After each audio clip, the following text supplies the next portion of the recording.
And if we return to our president, he recently stated that the Russian Federation's economy is not capable of sustaining the war at the previous scale.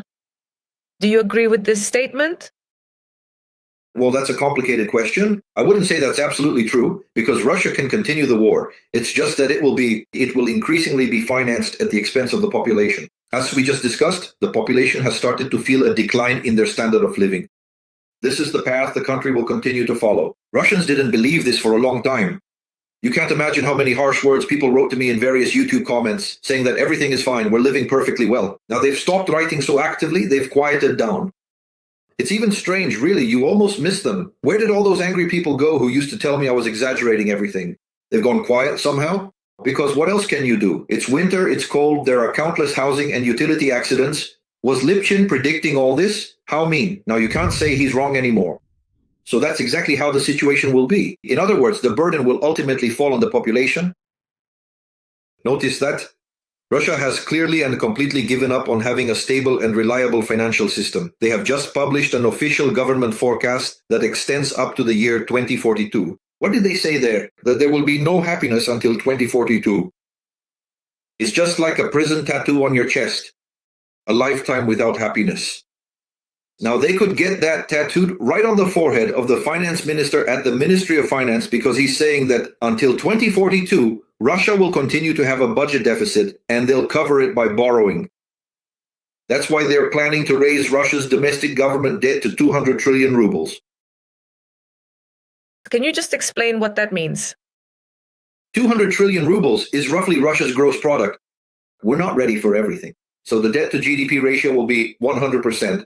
Not many countries in the world have such debts, Japan, the US, and a few others, but it's a heavy burden. At the same time, the debt is very large and expensive. Russia is borrowing money at 14 to 15% interest, while the US borrows at 4%. And this means that right now, the Russian government is laying a mine for the future lives of several generations. What do you mean, a mine? Let me explain. In order to pay off these debts, the Russian government incurs expenses. This is called, in official language, the cost of servicing the national debt. This means repaying old bonds that are due and paying out the income on them. After all, I'm taking 14 to 15% per year under the promise of income. So these payments today already make up about 9% of all budget expenditures in the Russian budget. And in total, that's already more than 3 trillion rubles. And probably it's not very clear what 3 trillion rubles actually means. Let me put this number into perspective. 3 trillion rubles is more than Russia earns in a year. It spends on all of healthcare and all of education. That's how much money it actually spends on paying off its old debts. And if these debts keep growing even more, as I mentioned earlier, up to an enormous sum of 200 trillion, then the next generation of Russians will have no choice but to do nothing except pay off these old debts from the past. And you can't just not pay them, because who buys these bonds? Russian banks. And they buy them largely using the population's savings. So if these debts are wiped out, if a default happens, say like in 1998, then the population's savings will disappear, the banking system will collapse, and so will the Russian population. They will end up just as destitute, poor, and barefoot as they were in the 1990s. But Russia is currently living according to this model, where there is no light at the end of the tunnel until 2042. This has been officially stated. This is not Lipsits, this is official. No, this is Russia's government. Yes, for those watching us. So let's put it this way. Professor Lipsits assumed this. The government of the Russian Federation implied it. Yes, unquestionably, as they say. With a straight face, truly even saying that this is wonderful. It's wonderful, you see, just like how Putin said today that in 25 regions of Russia, demographics are steadily improving, consistently increasing, birth rates are rising, and so on. Although you and the statistics, even those from before the war, showed exactly the opposite trend. So look, how do you reconcile this? So it turns out that the future generation of Russians, whatever is left of them after the war, will be forced to pay off the national debt, while at the same time, the birth rate is catastrophically falling, despite the fact that today Putin was dancing the can-can and talking about how everything is wonderful. So how do you reconcile this, and how will it affect the population overall in terms of its size? Well, we've already understood the quality of life. So will Russia be a big country with a small population, or what? What will it actually look like? Sometime in 2023, I recorded a series of lectures about the future of Russia and included materials from a demographic forecast for the year 2100. This caused an enormous wave, a wave of anger towards me, criticism, because these aren't my forecasts. These were provided by demographers, my colleagues, former colleagues from the Higher School of Economics. So according to this forecast, by the year 2100, Russia's population would have decreased by half, to about 70 million people. But this forecast is incorrect. It's activist in nature. It was written and calculated before the start of the war in Tall. So that means it doesn't take into account the casualties of war, war invalids, or emigration from the country. And today we say that the war has apparently pushed more than 2.5 million people out of Russia. These are the figures cited by Russian demographers, based on data about the number of residence permits issued in different countries. Russia does not provide such statistics. So, in reality, most likely the population will be smaller. People tell me, well, that's impossible. To try to guess so many years ahead what the population will be. I say, guys, why is it impossible? Just look around and try to understand what's happening around you. Google it. Babies born in 2025, and by 2100, they'll only be 75 years old like me. So we know how many such people there will be in Russia. We know how many children these people will have at the current declining birth rates, and how many people will die. In other words, over a 75-year horizon, we can more or less imagine what will happen. It could be worse. Maybe there will be fewer than 70 left, right? Maybe I'm being too, but it definitely won't get better. So then the question arises, there will be a lot of retirees, but who will be working to pay for their pensions?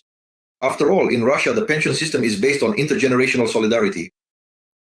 That is, those who are working today contribute money, which is then used to pay the pensions of previous generations. So if there are fewer people working, their contributions become insufficient to pay out pensions, especially to the larger previous generation. Am I explaining this clearly?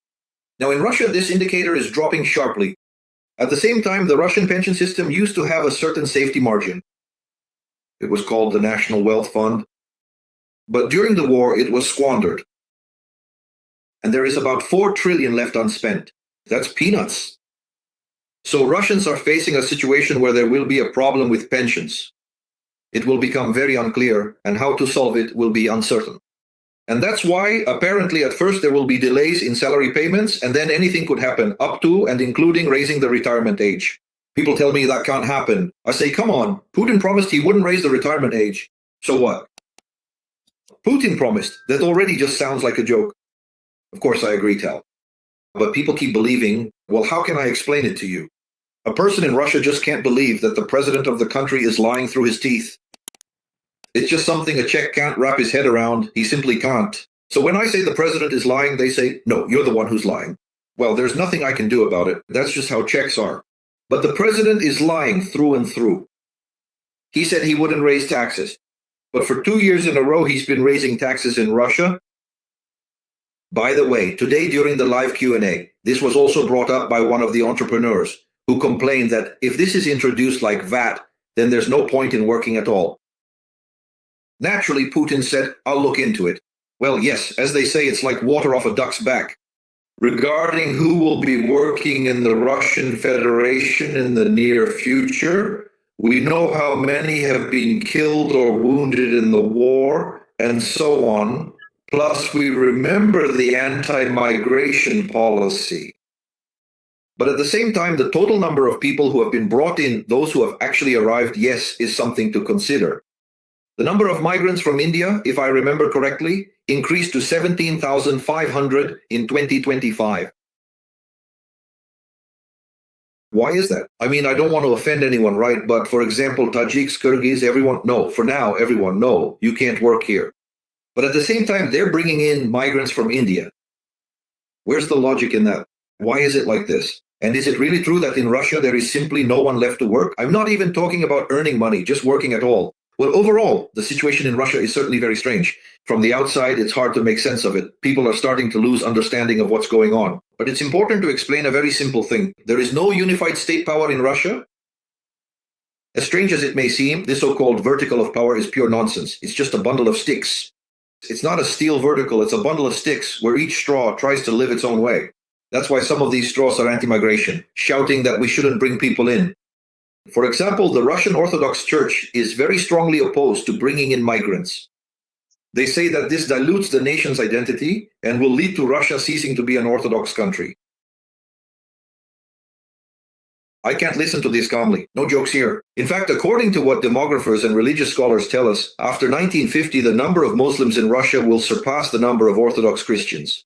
The Russian Orthodox Church is afraid of this. That's why they try not to let people in from Central Asia, but they are trying to do it anyway. And then there are others, for example, those connected to construction. There too, serious people have invested serious money, but there's no one to work on the construction sites. And someone has to clean the cities. There's this tough city, St. Petersburg. There too, the streets need cleaning and snow has to be cleared from rooftops, but there's no one to do it. That's why now they've brought in Indians, so that Indians can clear the snow off the rooftops of St. Petersburg's buildings. Just picture that for yourself. It's a remarkable sight, but they're bringing them in. The plans are incredible. You're talking about some measly 17,000, but the government is planning to bring in between 800,000 and 1 million people from India. Then the question arises, how will this affect Russian attitudes? I understand this. I know it very well. I know one of those remarkable stories that few people are aware of, but I used to consult for Russian businesses.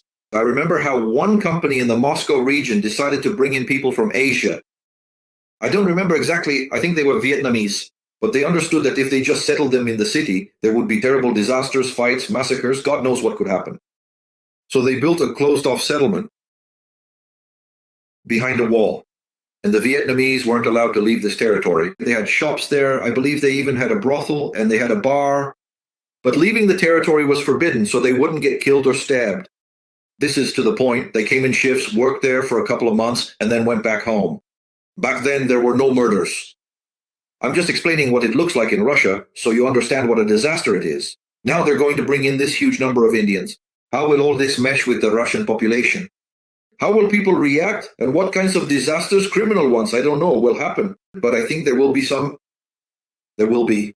I literally just remembered, a couple of days ago, there was a story at a school where I think a Kyrgyz boy was killed by a classmate, or at least by another student from the same school. It was for ethnic reasons. For ethnic reasons. So there you have it. Well, my dear, do you actually remember perhaps when African players came to play for Russian football teams? And what was shouted at them from the stands? By the spectators, perhaps? No, I won't repeat it, but you can easily look up what kind of shouts were coming from the stands, specifically directed at the black football players on Russian teams. All of this was happening quite actively. Yes, but they're denazifying some other country for some reason. Of course, the Russian Federation. So it turns out that in Russia, there are no more practical, well, how come? Is there really a shortage of working age population? So it turns out they go off to war and do not come back, or they return but are unable to work. Is that correct? Well, you have to understand that Russia really does have a very bad demographic situation. Strictly speaking, Russia has been losing its working age population since the 1970s, since the Soviet era. But while Central Asia was part of the USSR, the decline in the Russian regions, let's call them Russian regions, this was compensated by people from Azerbaijan, Armenia, and Central Asia. This was all clear. Now, these are all separate countries, and actually, by the way, they are starting to not want to come here anymore. Well, of course, that's what's happening. Naturally. Moreover, there's actually an interesting story. Not everyone knows this, but there's competition for people from Central Asia. Seriously? Yes, on the global labor market? Yes, exactly. Well, Russians themselves don't believe that Russia is some kind of land of milk and honey, and that everyone dreams of coming here to work for rubles. By the way, people from Central Asia are actively being brought to Southern Europe to work and taken to the UK to work as well. There aren't that many people who are willing to work for relatively little money in simple jobs in the world. That's why there's competition for labor in Central Asia. So, of course, it's better to go to the UK, get paid in pounds, and leave more or less peacefully than to come to Russia and risk getting caught in a masquerade, not knowing where you'll end up after that. That's why the flow is decreasing. And most Russians are old. Just understand, you say Russia is big, but everything is a lot. Let's pause for a second. Let's say 140 million people. It's probably actually less, but God knows. I think it's already much less. For now, I'll use that number. Out of them, 42 million are civilian pensioners. There are also military and security service retirees. We don't know how many of them there are. That's classified statistics, but just the civilian ones, 42 million. So as you can see, there are less than 100 million left who haven't reached retirement age yet. Then you subtract the disabled individuals, subtract the children, subtract those who are unable to work, and you're left with approximately 72 to 73 million people of working age. You then start subtracting people for the war, and all of this really starts to be felt. So that's the picture. At the same time, Russia's labor market is completely distorted. Officially, unemployment is low, but many enterprises practice what is called hidden unemployment. That is, they put people on reduced work weeks with a corresponding drop in income. Wages are cut, sometimes not paid at all, or paid in parallel, and so on. In other words, during the war, Russia has thrown everything out of balance, has ruined everything. And all of this is gradually adding up and is starting to destroy the Russian economy more and more. That's why, as you can see, growth has stopped. What is that? 1%? That's not a serious number. It's within the margin of error. It's like having a meter stick that's calibrated with an accuracy of plus or minus 1 centimeter. So is it 99 or 101? Well, it was made poorly, shoddily. That's exactly what Russian statistics are like. That's why we don't know if there's 1% growth or already more. A 7% decline? Most likely it's a 7% decline. But Putin will never admit that. In turn, Trump and the United States of America have stated that if you don't stop, if you don't go to peace negotiations, we will strengthen the sanctions. What sanctions can be strengthened? What new ones can be introduced to somehow have an impact? On Putin himself, I don't know, on Russia and so on. Well, look, Trump, he is absolutely not interested in either Ukraine or ending the war. He simply doesn't care about it. But he is interested in kicking Russia out of the oil market. This has nothing to do with politics. It has everything to do with money, with the interests of American oil companies. That's why he is systematically removing Russia from the global oil market. And he's actually being quite successful at it. Look, no matter what happens in Russia right now, how do both worlds react? It hasn't signed on, and it's very difficult for it to return to the European markets. At best, it could return, but only in a way that's very difficult for it, through American companies. At one time, I already described such a model in an interview. I can repeat it now. It's quite possible that the Americans will bring Russian oil and gas back to the European market, but only under their own terms. In other words, they will become the main buyer of Russian oil and gas and will sell it to Europe as American oil, American gas. And Russia will have to give them a significant share of the revenue as intermediaries, who are facilitating the return. This is something the Americans can do. As a business consultant, I have considered this scenario, and such an opportunity does not exist. But even so, it would still mean huge financial losses for Russia. That's why Trump, of course, is pushing Russia out of the global literary market. Look, he's still putting pressure on India and is starting to move toward reducing imports.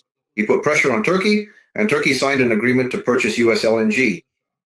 He forced the European Union to sign an agreement, some sort of 5-year oil purchase agreement with the US.